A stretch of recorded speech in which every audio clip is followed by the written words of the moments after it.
Hello guys, এখন আমি তালসারিতে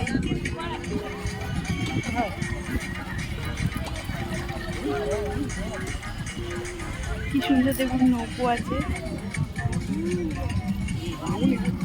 এখন আমি তালসারিতে, এটা দীঘা থেকে 20 কিলোমিটার দূরে উড়িষ্যার মধ্যে পড়ছে। এই জায়গাটা দারুণ জায়গা, একদম মানে মুগ্ধ হয়ে যাওয়ার মতো একটা জায়গা।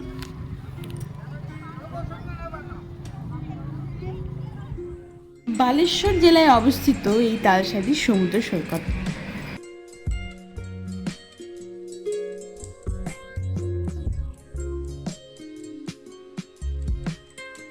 কোলাহল মুক্ত পরিবেশ, লাল কাঁকড়া আর এই অসম্ভব সুন্দর ঢেউয়ের আনাগোনার জন্য তালসারি সমুদ্র সৈকতটি বিখ্যাত।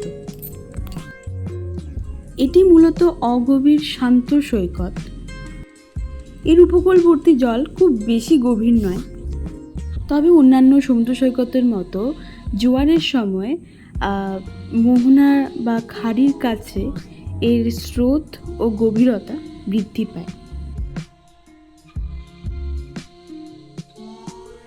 আর আমরা সবাই জানি কিছুদিন আগে বিখ্যাত টলিউড অ্যাক্টর রাহুল অরুণোদয় ব্যানার্জিকে আমরা এখানেই হারিয়েছি। তাই এই সমুদ্র সৈকতে নামার আগে স্থানীয় মৎস্যজীবীদের ও গাইডদের পরামর্শ নেওয়া অত্যন্ত জরুরি। তালসারি থেকে বিদায় নেওয়ার পালা।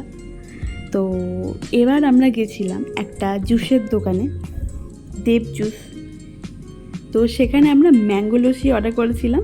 তো আজকের মতো এখানে, আবার দেখা হবে অন্য কোনো ভিডিও নিয়ে। Bye bye.